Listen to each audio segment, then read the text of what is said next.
सबको जय मसीह की। मैं जतिन बब्बर और आप देख रहे हैं मसीह परिवार चैनल। जैसे कि आप सब जानते हैं कि मैं इस चैनल पे प्रभु के अलग अलग दासों की वीडियोस डालता हूं, तो अगर आपको हमारा चैनल अच्छा लगता है तो आप इस चैनल को ज़्यादा से ज़्यादा सब्सक्राइब जरूर करें, ताकि आप प्रभु के वचन को सुन सके। वीडियोस को ज़्यादा से ज़्यादा शेयर करें ताकि जिन लोगों तक वचन नहीं पहुंचा उन तक भी वचन पहुंच सके।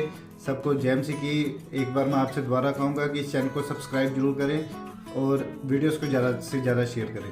जय मसीह की। आप प्रभु के प्रेजेंस में होते हैं, परमेश्वर आपकी लाइफ को फ्रूटफुल बनाता है, इफेक्टिव बनाता है। वो आपके बिजनेस के बारे में आपको दर्शन दे सकता है। आपका बेटा जो बचा नहीं है, नशे करता है, उसके बारे में आपसे बात कर सकता है। आपकी वाइफ के बारे में, आपके हस्बैंड के बारे में, आपके बच्चों के बारे में, आपकी सेहत के बारे में, किसी भी बारे में वो आपसे बात कर सकता है। जो चीज कमजोर है, शैतान के हाथ में है, बंधन के नीचे है, उसके बारे में प्रभु आपसे बात करता है। इसलिए तो वचन में लिखा है कि मैं अपने वचन को भेज के अपने लोगों को चंगा करूंगा। जैसे आप बिजली का बिल भरने, पुराने टाइम में लोग लाइन में लगते थे, पता नहीं आज लगते हैं कि नहीं लगते, ऑनलाइन हो जाता सब कुछ, लेकिन लाइन में लगते। तो आप लाइन में जो लगे हुए हो, छुटकारे की लाइन में, हीलिंग की लाइन में, लेकिन जब तक आप फास्टिंग, उपवास, प्रार्थना, तौबा, शरीर के कामों से मुक्त होकर प्रभु के सामने समर्पित आप नहीं होंगे, तब तक आप लाइन में तो हो पर आपका नंबर नहीं आएगा। लाइन में तो लगे हुए हो, चर्च तो जा रहे हो, पता सब कुछ है, प्रभु की दया भी है। लाइन में लगे, ये भी एक फजल है, प्रभु को जानते हो, ये भी एक अनुग्रह है। लेकिन रियल छुटकारा, नंबर कब आएगा? जब तुम इन बातों को फॉलो करोगे। ऊंची आवाज में हालेलुया बोलो। और जब हम उपवास करते हैं, क्या होता है? उपवास हमारे शरीर के जो बॉसपन है, उसका जो बॉसी शरीर है, जो मालिक बनता है, वो उसके मालिकियत को खत्म कर देता है।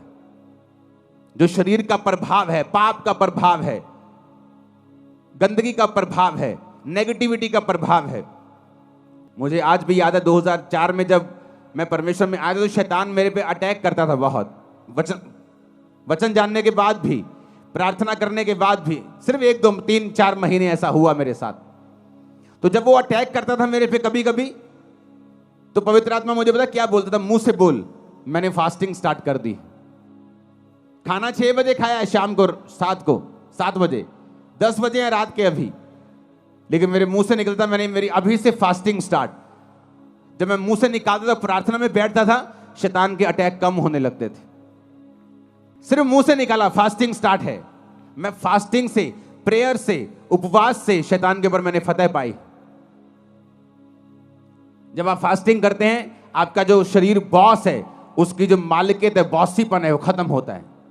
वो कम शरीर जो है, उसकी जो इच्छाएं हैं, वो आप देखना फास्ट रख के, खासकर जो लोग दिन रात के फास्ट में, दिन के फास्ट में ये इतना प्रभावित नहीं होता। मैं आपको बता रहा हूं, फायदा होगा, उसका फायदा होगा।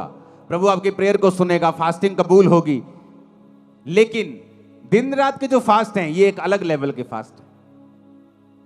तो जब दिन रात के फास्ट हम रखते हैं, तो आपके शरीर के अंदर से जो कब्जा किया हुआ है शैतान ने, जो बंधन है, जो बॉन्डेजेस हैं, पाप के प्रति आपका खिंचाव है, प्रभावित है आप उससे, आप कंट्रोल नहीं कर पा रहे हैं, आप दिन रात के फास्टिंग में चले जाएं। आप देखें आपकी आत्मा कैसे आपका बॉस बनती है। इसलिए वचन में क्या लिखा है? जब तुम शरीर के अनुसार चलोगे तो मरोगे। कौन सी मौत के बारे में बात कर रहा है? वो शारीरिक मौत की बात नहीं कर रहा है इसमें। वो एक ऐसी मौत की बात कर रहा है जो आज सब घरानों में काम करती है। हस्बैंड वाइफ तो हैं, लेकिन मैरिड लाइफ मरी हुई है। नाम से तो ठेकेदार है, पर बिजनेस मरा हुआ है। क्योंकि वचन कहता है जब तुम शरीर के अनुसार चलोगे तो मरोगे, पर अगर कहता आत्मा के अनुसार चलोगे तो जियोगे। हालेलुया। ये नाम से तो पास्टर हैं, पर सेवकाई मरी हुई है। कोई रिजल्ट नहीं, कोई उत्साह नहीं लोगों में, कोई अधीनगी नहीं, कोई लाइफ नहीं, कोई बोना नहीं, कोई प्रेयर नहीं। क्यों? आपको शरीर के ऊपर पास्टर को फतह पानी पड़ेगी, उसको पाप के ऊपर फतह पानी पड़ेगी, फिर वो लोगों को लीड कर सकता है। आप जब फास्टिंग करेंगे, आपके शरीर के अंदर से वो जो पाप का प्रभाव है, जो हैवीपन है, जो अट्रैक्शन है, जो लालसा है, जो तलब है, वो खत्म होती है।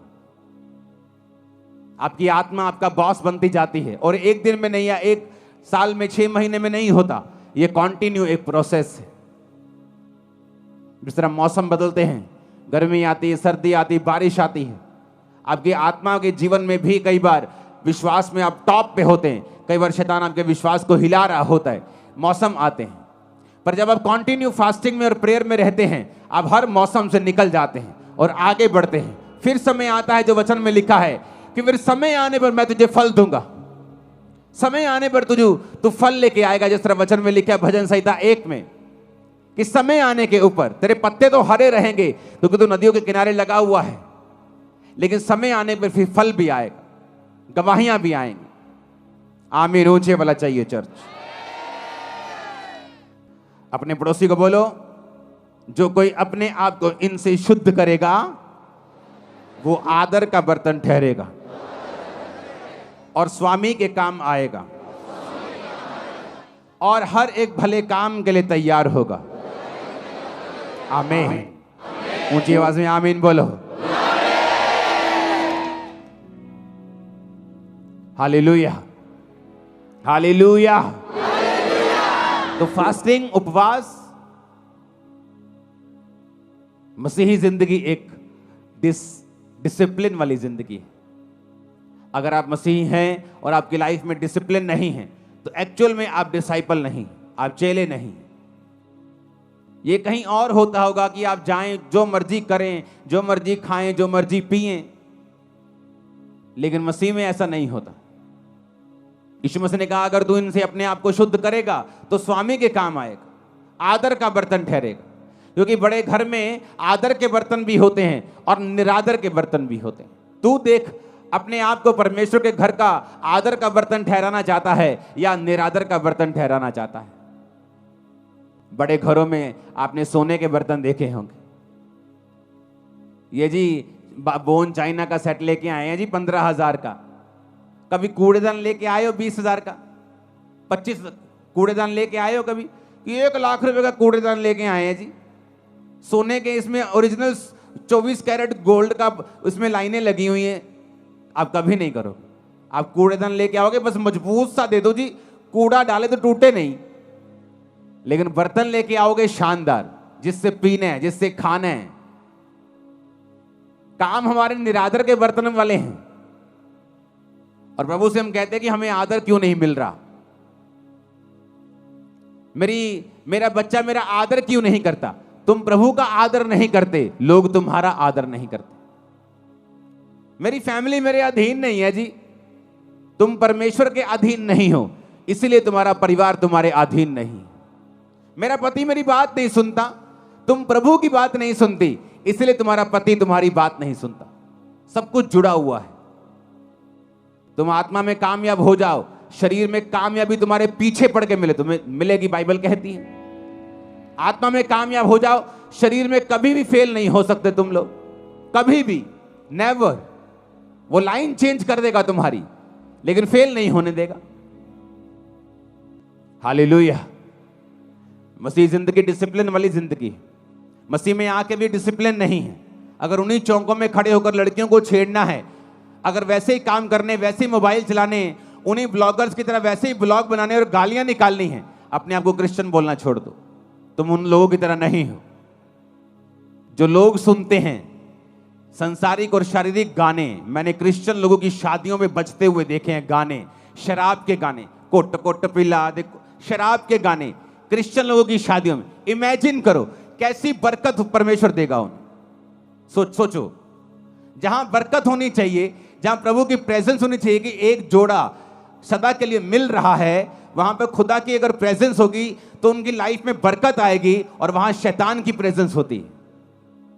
आप किस चीज से सुनते हैं बताओ? उस अंग का नाम क्या है? बोलो। कान से? कहां है कान? ये कान नहीं, इससे नहीं सुनते आप, मालूम है कि नहीं? इससे सुनते हो आप? नहीं, इसके अंदर एयर ड्रम, इसके अंदर कान का एक पर्दा है, उससे सुनते हो आप, इससे थोड़ी सुनते हो। ये तो एक मांस का टुकड़ा है। पहलवान देखे कभी ओलंपिक वाले, उनके यहां देखा क्या हुआ होता है, वो बज बज के उनके कान फट फट के मोटे हुए होते यहां से। अगर ये सुनते हैं तो जब वो मोटे हो जाते हैं फिर वो कहां से सुनते हैं? वो तो अंदर से सुनते हैं भाई, इधर से। कान के अंदर जो होल है यहां एक, वहां अंदर आवाज जाती है, कान का पर्दा उसे रिसीव करके सिग्नल भेजता है, दिमाग में जाते हैं तो आवाज आती है। ये थोड़ी सुनता है। फिर ये बनाया क्यों है?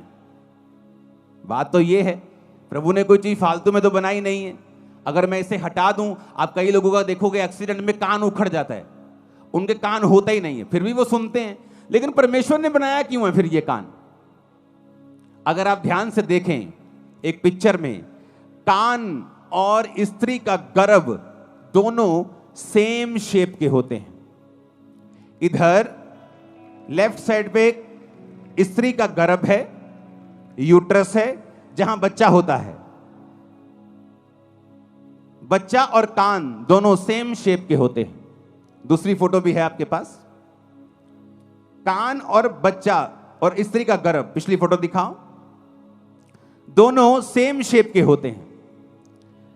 परमेश्वर ने जब कान अंदर बनाया तो परमेश्वर चाहता था कि इंसान जो है इस बात को समझे कि मैंने कान का बाहरी हिस्सा वो ऐसे भी छोड़ सकता था, यहां फ्लावर बना सकता था ऐसे सुंदर करने के लिए, लेकिन उसने गर्भ की शेप को लिया और तुम्हारे कान पे चिपका दिया। क्यों? क्योंकि परमेश्वर ने तुम्हें बहुत केयरफुली डिसाइड करने के लिए बोला है कि तुम अपनी लाइफ में क्या सुनोगे और क्या नहीं सुनोगे। क्यों? जब औरत के गर्भ में बीज जाता है तो वो बच्चा पैदा करता है, और जब परमेश्वर ने कहा तुम्हारा कान जो गर्भ की शेप का है, जब इसके अंदर बीज जाएगा, वो चाहे अच्छा बीज हो चाहे बुरा बीज हो। एक चोर का जब शादी होता है तो उसके भी बच्चा होता है। एक जादू टोना तांत्रिक, एक बंदों को मारने वाला एक कातल, जब वो भी शादी करता है तो बच्चा पैदा होता है। एक धर्मी जब शादी करता है तो भी बच्चा पैदा होता है। तो बच्चा अच्छा है या बुरा है, ये निर्भर करता है कि कौन उसे पैदा कर रहा है। परमेश्वर ने तुम्हारे कान को गर्भ के जैसा इसलिए बनाया है कि परमेश्वर कहता है कि कान के अंदर क्या डलेगा, अच्छा या बुरा, ये तुम डिसाइड करोगे। जैसा तुम डालोगे तुम्हारी जिंदगी का फल वैसा ही होगा, अच्छा या बुरा।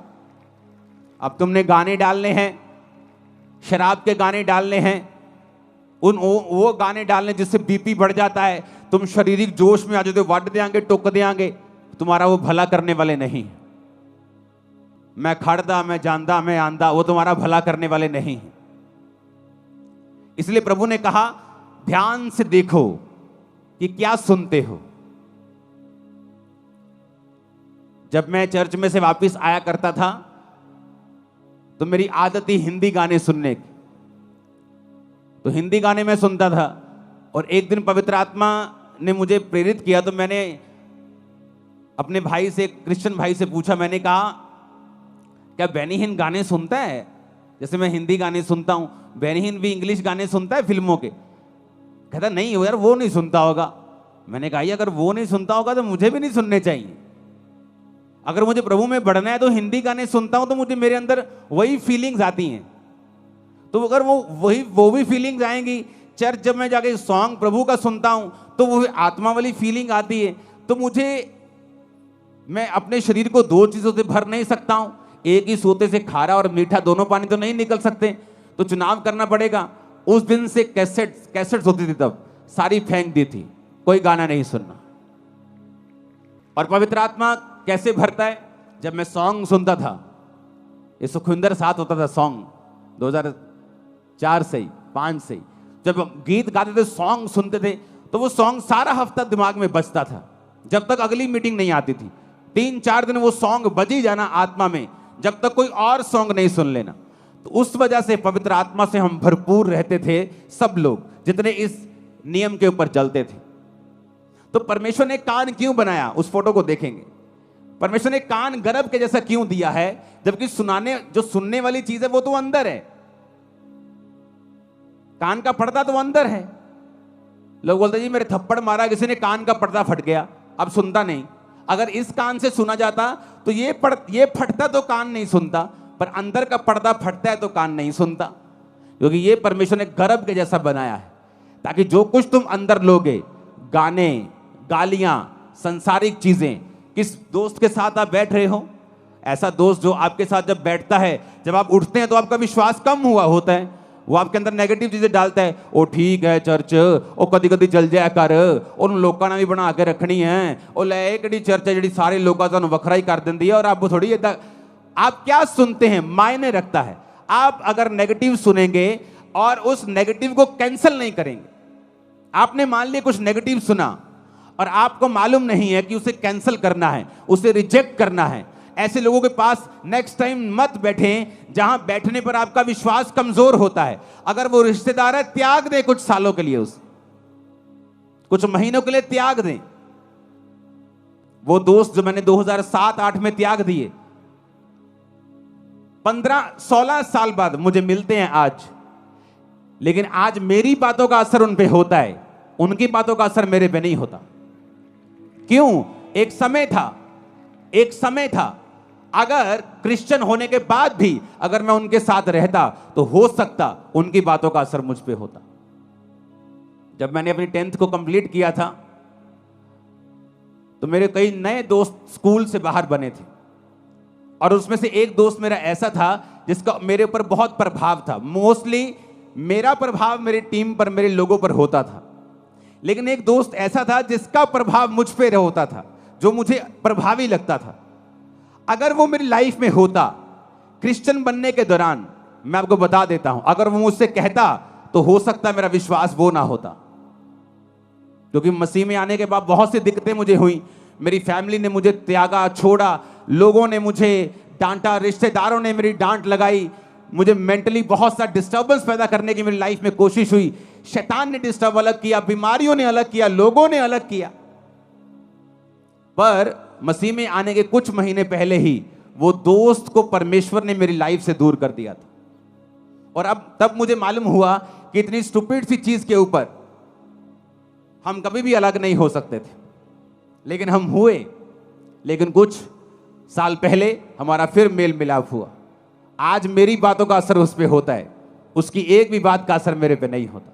टाइम होता है, एक समय होता है, खुदावंद आपकी बोलता है सहेली छोड़ दे मेरी बेटी, अपने दोस्त को मेरे बेटे छोड़ दे, अपने इस रिश्तेदार को छोड़ दे, कुछ साल के लिए अलग हो जा, अपनी लाइफ बना, अपना कैरियर बना। अरे यूपीएससी एग्जाम में भी, संसारिक सफलता लेने के लिए भी बच्चे जो हैं कुछ देर के लिए अलग हो जाते हैं। माता पिता अपने शहर को छोड़ के बच्चों के साथ दिल्ली चले जाते हैं एग्जाम की तैयारी करने के लिए। एक संसारिक आदमी को मालूम है संसारिक दृष्टि में कामयाब होने के लिए हमें त्याग करना पड़ेगा, और आत्मिक लोग इतने मूर्ख और इतने अंधे और इतने बहरे और गूंगे हैं कि वो त्याग करने के लिए बिल्कुल तैयार नहीं। उन्हें लगता है कोई त्याग करने की जरूरत नहीं, घर में बार बनाओ कोई प्रॉब्लम नहीं, घर में शराब पियो कोई प्रॉब्लम नहीं, कैसी भी संगति करो कोई प्रॉब्लम नहीं, कहीं भी जाओ कोई प्रॉब्लम नहीं, चर्च भी जाओ, उधर भी जाओ, जब उनका प्रोग्राम आता है, उस धर्म का आता है, उधर भी जाओ, सब जगह जाओ। इसीलिए तो आप यहां बैठे हो जहां आपको नहीं होना चाहिए, कि 10 साल से नाम ठेकेदार है लेकिन ठेका कोई नहीं है। आप वहां बैठे हो जहां आपको नहीं होना चाहिए। आपको फलवंत होना चाहिए था, बढ़ना चाहिए था। बढ़े क्यों नहीं? क्योंकि क्रिश्चियन व्यक्ति के बारे में बाइबल कहती है कि नमक का स्वाद अगर बिगड़ गया तो वो किसी काम का नहीं। दूसरा बंदा पापी हो सकता है शारीरिक रीति से कामयाब हो जाए, लेकिन क्रिश्चियन अगर खुदा से दूर होगा तो धक्के खाएगा और पैरों के नीचे आएगा, वचन कहता है। क्योंकि तुम सच्चाई को जानते हो, तुम्हारा न्याय अलग रीति से होता है। दूसरा, गाने सुन के कामयाब हो सकता है, संसारिक दृष्टि से, आत्मिक दृष्टि से वो भी एक नाकामयाब व्यक्ति है, लेकिन तुम शारीरिक और मानसिक और आत्मिक सब दृष्टि में नाकामयाब हो सकते हो, क्योंकि तुम्हारा न्याय अलग रीति से होता है। तुम प्रभु के लोग हो, तुम वचन जानते हो, सच्चाई जानते हो, तुम जानते हो तुम उजाले में हो, तुमने उजाले का स्वाद चखा है, तुम परमेश्वर को जानते हो। जब सुबह अपने कानों में कंघी, जब अपने बालों में कंघी करने के लिए उठोगे तो अपने कानों पे ध्यान देना और सोचना कि आज मुझे क्या सुनना है, इस गर्भ के अंदर मुझे क्या लेके जाना है, अच्छा बीज या बुरा बीज। अच्छा बीज लेके जाऊंगा तो अच्छा फल लाएगा, बुरा बीज दूंगा तो बुरा फल आएगा। जमीन नहीं देखती। आप आम बो दोगे भी आम उगा देगी, आप डोडे बो दोगे डोडे उगा देगी, आप कांटे बो दोगे, कैक्टस बो दोगे, कैक्टस उगा देगी। जमीन नहीं देखती। जमीन बोलती मुझे बीज दे, मैं तुझे उगा दूंगी। कान भी, जीवन भी देखता नहीं क्या अच्छा है या बुरा है, वो तुम्हारा डिसीजन है, वो पावर तुम्हारे पास है, अंगों के पास नहीं है। जमीन के पास उगाने की पावर है, तुम्हारे अंदर उगाने की पावर है, लेकिन उगाना क्या है ये तुम्हारे ऊपर निर्भर करता है। ऊंची आवाज में हालेलुया बोलो, ऊंची आवाज में फिर से हालेलुया बोलो। बाइबल कहती अवसर को बहुमूल्य समझो और देखो तुम्हारे अंदर क्या जाना चाहिए, अच्छा या बुरा। अपने हाथों को उठाओ